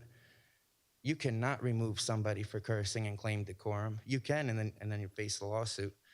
So I'm just absolutely disgusted. I'm absolutely disgusted that the same person who says, "Oh, let the chips fall where they may, let's get a lawsuit that would be easy for me to win," has a frivolous lawsuit against the city. Keep in mind, when I file my lawsuits, they will be very legitimate. Okay.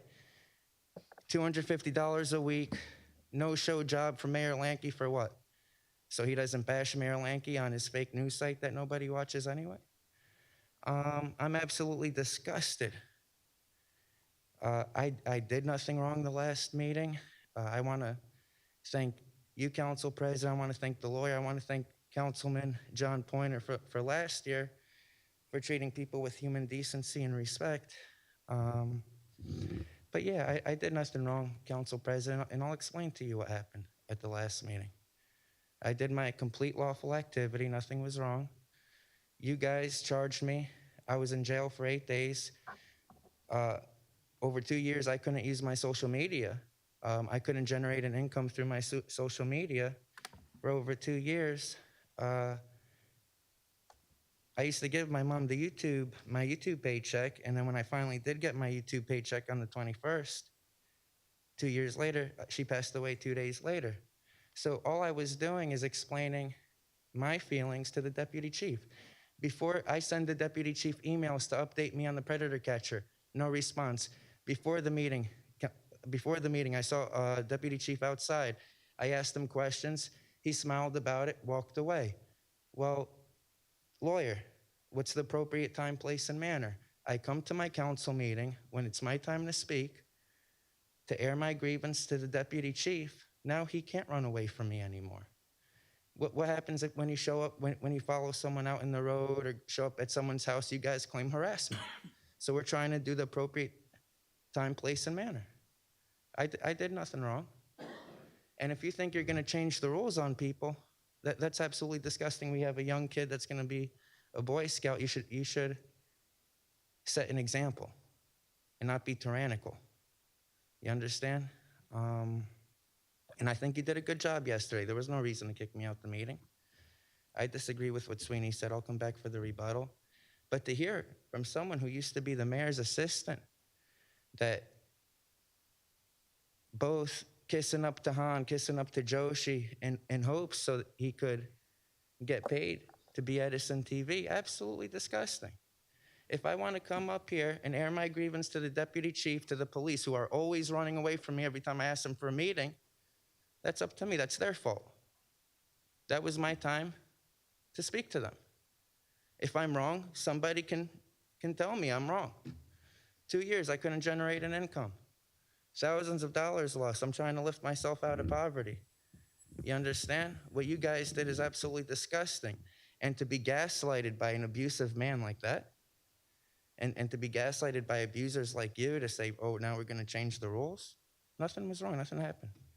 They got to suck it up. Put on their big boy pants. If they don't like it, they can go to North Korea. You understand? But as long as you're here in the United States of America, people have the right to air their grievance. I didn't threaten anybody. I don't believe I was boisterous. In fact, the only time I spoke loud is because you were interrupting me, Council President.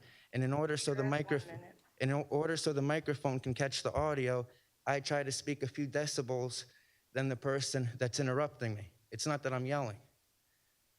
Just so you can understand that, lawyer. You understand what I just said. So, thank you for not throwing me out. I shouldn't thank you. It was my right to, you did a good job not throwing me out of the meeting. And I don't have to explain myself to nobody. You understand? So, absolutely disgusting, okay? The fact Anthony Deamron, okay, frivolous lawsuit against this town, and he comes up here and tells us, let's get some more lawsuits on people.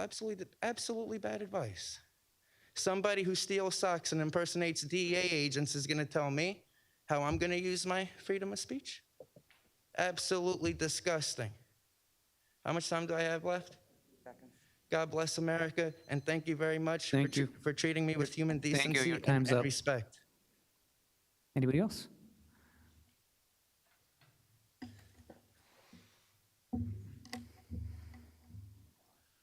Joel Bassoff, 17 Beach Lane. You recognized?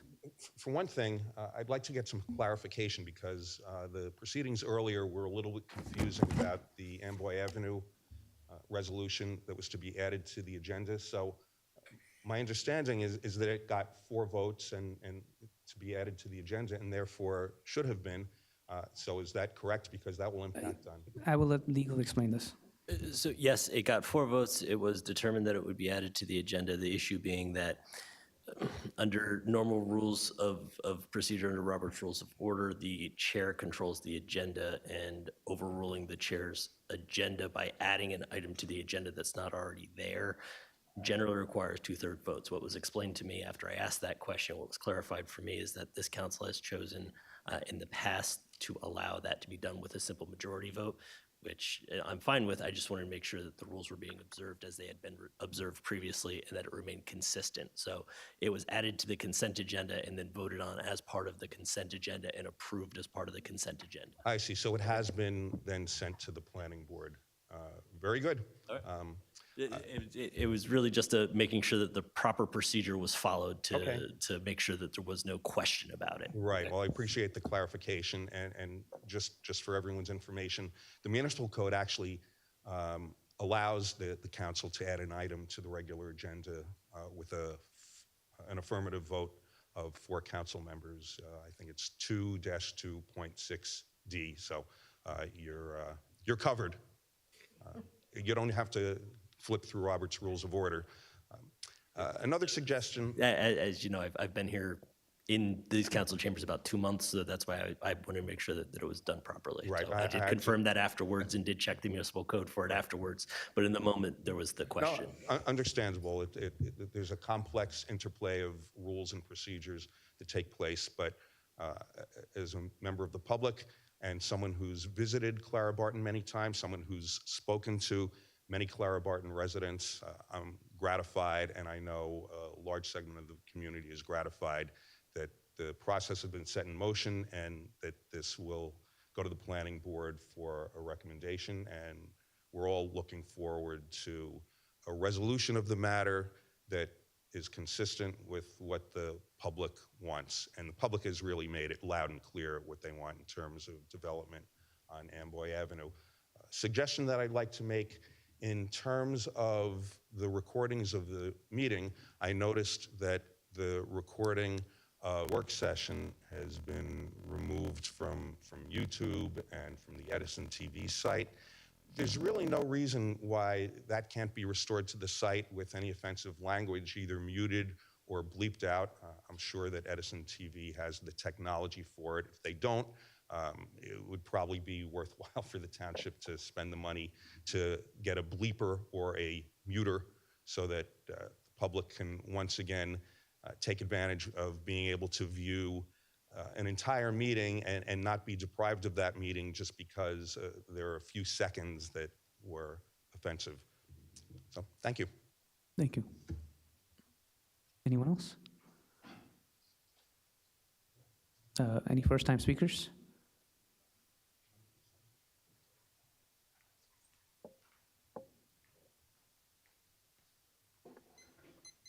Hi, good evening. My name is Sam Shiva Gangula. I live in 45 Sagamore Avenue. I sent an email today to Margaret about...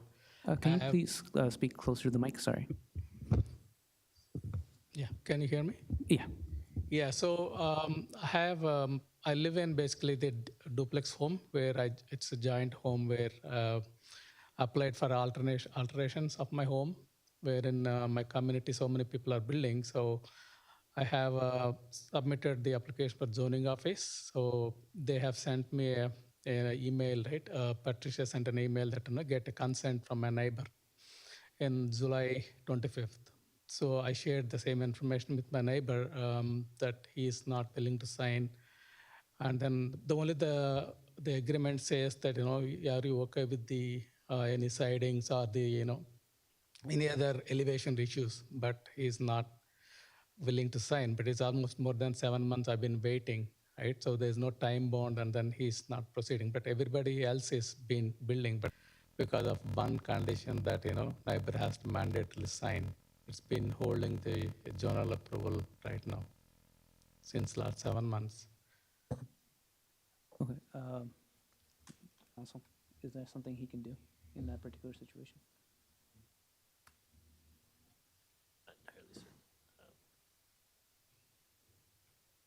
Is there a possibility, because this might take a little bit longer than answering it right now, if you can email me at npatel@edisonnj.gov, I can forward to the right team and they can look at it and get you a proper answer. Yeah, so the response I got from zoning office is it is mandatory to get a signature from the neighbor, but that neighbor signature is only, the form is different. I can send you the details, what I've been happening last 6 months. If you stick around, I'm happy to talk to you afterwards. Just, sure. It may take more than 6 minutes for me to have a discussion with you about what you may be able to do in that situation, okay? Okay, sure. I just want to make sure that I can throw you answers right now, but they may not be what you need. They may not actually apply, so. Okay, yeah, I'll wait after till the meeting. Thank you. Thank you. Any first-time speakers?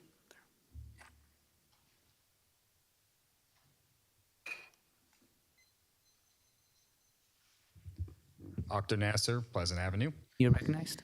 So I didn't know exactly what was happening. Joel just explained it. He's a great resource for us. So this has passed to go to the planning board. So that changes everything that I was going to say. I was, typing away. I was going to try to freestyle it, but I decided it was becoming a little complicated. I had to write it out. So I want to thank everyone that voted for taking this down to the planning board. I wanted to thank Councilman Pointer for deciding that he was going to put a separate resolution there. I believe in keeping it simple, stupid. So I don't think we want to complicate it by putting everything together and then, delaying more and more with the time, because we've already been waiting for 8 years. The discussion that we should have had should have been at the 8 years that we've had. It shouldn't be like, let's wait another month, another week. We've been talking about this forever and ever with the Clara Barn from the planning board meetings last year with the master plan. And I'm not sure how many people up here actually went there and offered their suggestions. So the fact that they're saying that, you know what, we don't agree with the H-style building, we don't agree with what's going on, it really should have been said back then. So when the master plan comes out, the residents don't have to go ahead and, fight more things. So I wanted to also give a special thanks to Councilman Patil. I know that you had a long commute today. You came specifically for the Clara Barn people. I appreciate that. Councilman Brescher, I appreciate that you went ahead and you put this to go ahead and put on a discussion, agendas, stuff like that. So we know who's looking out for us. If the rest of you are looking out for us, we're hoping that you go ahead and tell us how you are. I know that Councilman Coyle, you wanted to meet with us, and the mayor wanted to meet with us, and that is something I spoke about on Monday.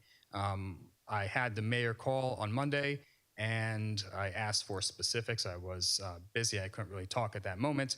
I haven't heard back since then. So we're open. The people of Clara Barn are open. I am open to go ahead and have further conversations. This going to the planning board doesn't change anything. It's just a discussion, and we'll see what happens at that point. I think there's multiple discussions that can happen between then, and I'm just going to end it there. Thank you very much for your time. Thank you, Akhtar. Any other first-time speakers? Seeing none, any rebuttals? Krista? If it's not a rebuttal, let me know.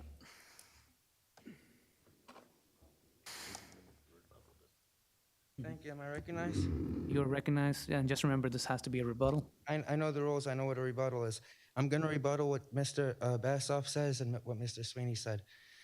Quickly on what Mr. Bassoff says, you cannot just mute the public meeting, okay? There's no reason to get muters. There's no reason to get bleepers. It should be posted, and that's it. Don't try to gaslight me and try to blame me a second time, okay? Everyone knows it's what Councilman Brescher exposed the mayor for, and now I'm being gaslighted because I said a few bad words. Let's get real now. But now I want to move in to what Mr. Sweeney said. I want to rebut what Mr. Sweeney said. Best police department around? Absolutely not. You saw why I cursed off. There's many reasons why I cursed off Deputy Chief Dudash. One of them is because we have the worst police department. Through the chair to Councilman Coyle and Brescher and Margot, and possibly you if you want to hop in. Recently, I released a YouTube video that shows, yeah, they are the worst police department video around. It shows a whole shift of police officers covering up for a retired sergeant that punched a woman in the face, broke her nose. Best police department around? Huh? Best police department around? They're the worst police department around because, for over 2 years, they put 3 fake felony cases on me. One, because I told the cop, I hope he gets hit by a car. Council President, point of order, stop the time. I'm explaining. Okay. This is not a rebuttal, It is a rebuttal because I'm explaining why they're the worst police department. You can explain to him. Sir, hold on. He asked that they stop your time so you can make the point of order. I'm sorry, Councilman Coyle? What was? It's clearly not a rebuttal. He came here to rebuttal a gentleman who spoke about something totally different. He's talking about the police department now. My understanding is, and clarify for me if I'm wrong here, you believe that Mr. Sweeney has stood up and declared that the Edison Police Department was one of the best departments around, correct? Correct. And that is what you were rebutting. You're offering Correct. evidence to rebut that assertion from your point of view. Correct. Okay. Okay. I think he's within the rules for the rebuttal, Mr. Coyle. Thank you for making sure. I just want to make sure that we're all on the same page. You can restart his time. Thank you.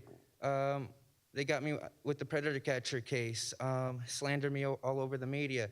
Why I said what I said to Dudash, it's because if you read the newspaper article, Dudash is the one who said what was said to, it said, do dash said. So he should have clarified, he should have apologized. He didn't want to do it, so I aired my grievance, which was cursing him off, completely legal to do, and I'm not apologizing to no one about it. How much time do I have left, Marlena? 55 seconds. Yeah, I disagree with what Sweeney said. Thank God he's going to Monmouth County.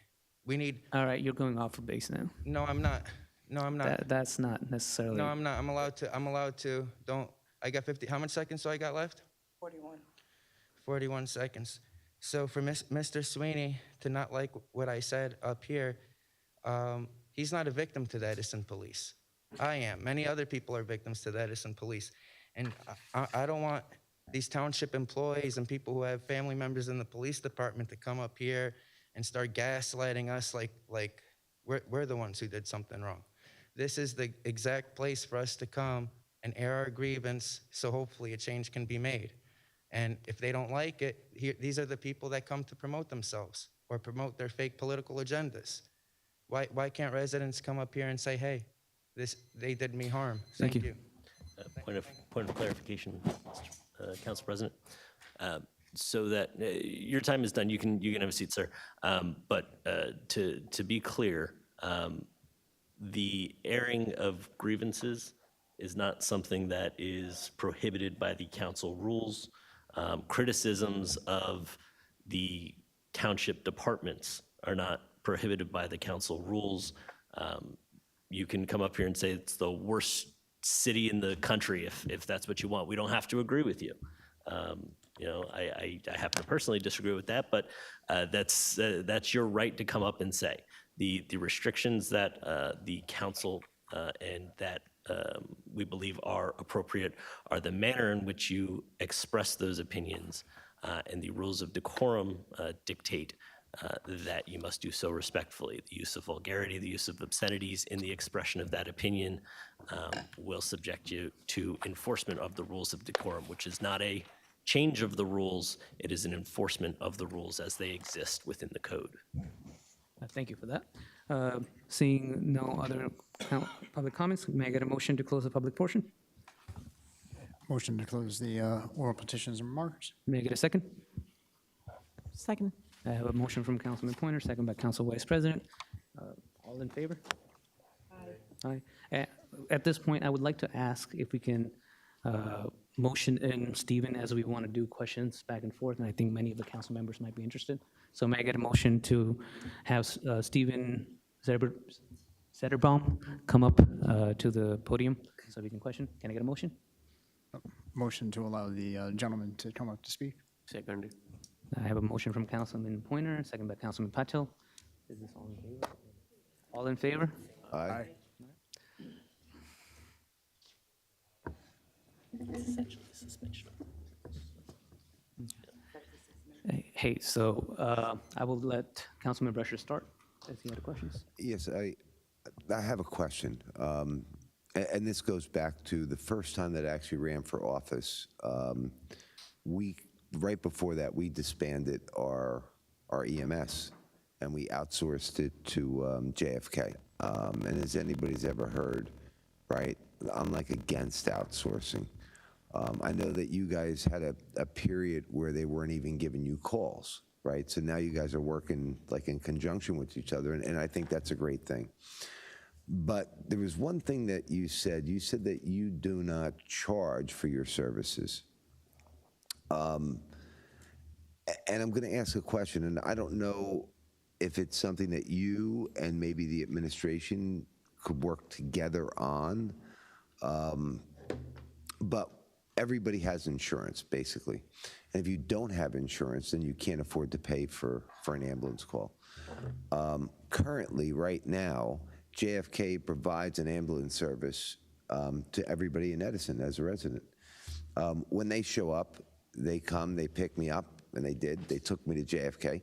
And then my insurance company got a bill, right? And they billed my insurance company, but if my insurance company only pays $1,500 for the trip, right, they will accept only the $1,500.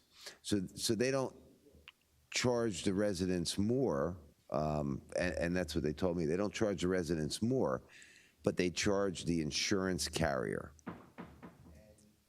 My question to you guys is, why can't, our old, when we were volunteer, they used to charge the same thing, but they used to charge less than what JFK does now.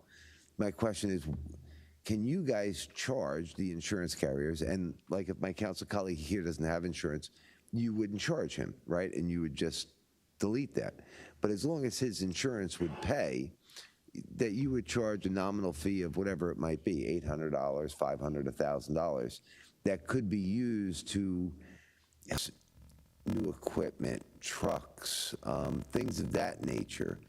So it's not coming from the resident's pocket, right? It's not really coming from anybody's pocket, but the insurance's pocket, who's paying JFK anyway. Is there a reason that can't happen, or? Yeah, no, it's a great question, and it's a valid point that's been brought up quite a bit. One, to give a little background, I've been a member now about 6 years, so even my history doesn't quite cover some of that period that you're referring to in terms of the period where the volunteer squads were shut down, JFK EMS came in. It is somewhat related to that point. A couple of reasons why we have avoided going down that path, and the way you're explaining it is what is commonly referred to as soft billing, to your point, where you would bill only the insurance company. So as long as there is insurance, essentially is, hey, you give us whatever you can for the insurance, but the individual would not receive a bill. That is pretty common for a lot of volunteer squads elsewhere in New Jersey. One of the difficulties with that, there's something called an EMT training fund form. And essentially what that is, there's a fund, a bucket of money from the Department of Health in New Jersey that funds volunteer agencies only that non-bill to pay for EMT class. As soon as you start billing, you lose that. So there's point one there, which is, it's important, but to be even more honest about another big reason why we have avoided it. Two is probably the call volume. To be very frank, as you alluded to, when this first started with JFK, I don't want to get too deep into the history. It's pretty convoluted, to be honest. But we had to fight for years just to get a contract, a sliver of a piece to work with JFK. And it was one truck at a time, only overnights. There was a very poor relationship between both parties, to be very honest. And this was before my time. When I came in, I know a big priority for me was to amend, and part of the reason I'm up here is that's been very successful. JFK comes to us, honestly, for help sometimes. Again, we are now on such great terms. It's whatever you can provide, as many ambulances as you can give at any time, any location. Basically, all the stipulations that happen at that period are gone. They initially also, in the contract, said we could not bill. As that stands, that contract, all those terms, that contract exists, but all the stipulations are not being followed because at JFK's will, they want us to provide more than one ambulance, ride at these different hours. So that contract's actually under revision with JFK. It's essentially a subcontract of the master EMS contract in Edison. So for us to even first consider billing, that would have to change. And the call volume piece, which I was getting to, is difficult if we did decide to bill, because when we got shut down, we lost quite literally hundreds of members. We're rebuilding, right? I mean, back then, we used to take every single ambulance call in Edison. It was thousands of calls. You could support yourself on soft billing, and you're right. Around that period before that, I believe the squads, I don't even have the full story. I'm not going to speak of what I'm not educated on, but there were periods where there was somewhat of a paid entity within Edison EMS. There was some billing involved, but they had the call volume to sustain themselves. I could say right now, knowing what it would cost for us to even hire a billing company, we wouldn't be able to sustain ourselves based off of that alone.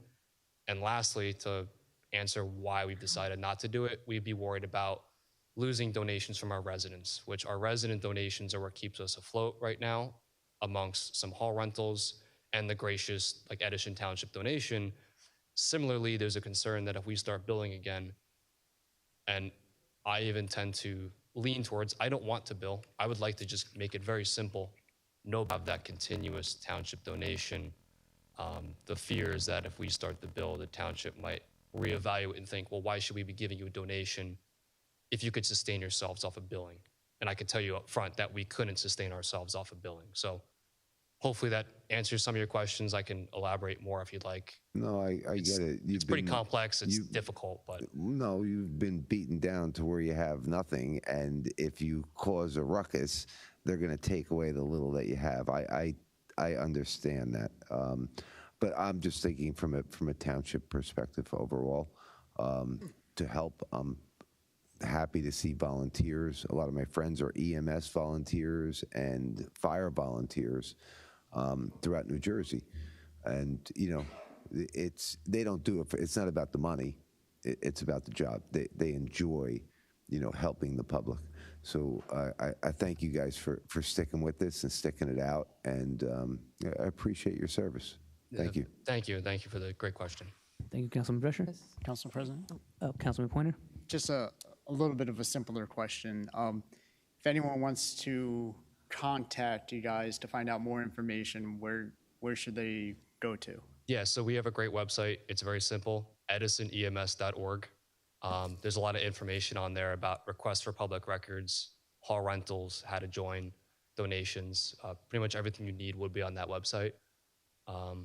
I would say probably an email is better. Sometimes people try to call us, and I can't guarantee that a volunteer is going to pick up the phone. But and if it's an emergency, call 911. Don't call the phone, which has happened. But yeah, the website has a really good amount of information there. Awesome. So thank you very much. Thank you. Council President? Yes, Council Vice I just want to say how much I appreciate your enthusiasm and your great service. And I believe you come from a very storied family, right? Is it your great-grandfather or grandfather who served in World War II? correct. Yep, my grandfather.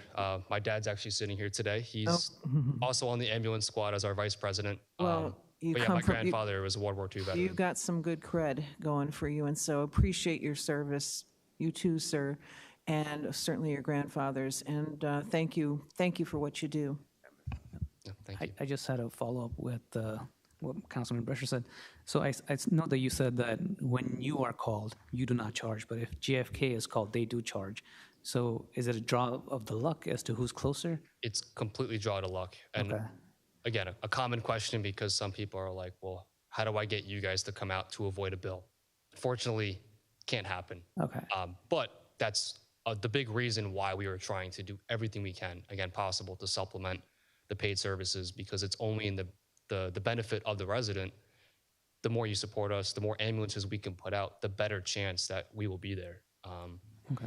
We're doing our best. We really are. It's Edison's also a massive town, and that's another big piece of it is we're there almost every single day or night now, but Edison is more than one ambulance. So Yeah, no, I know, and I seen the command center they have at the JFK center where they are just dispensing the EMS services, and it's crazy how many people are working there with multiple it's monitors. a big operation. It's a big operation, so I understand that it's not something that volunteers can take on and take care of everything.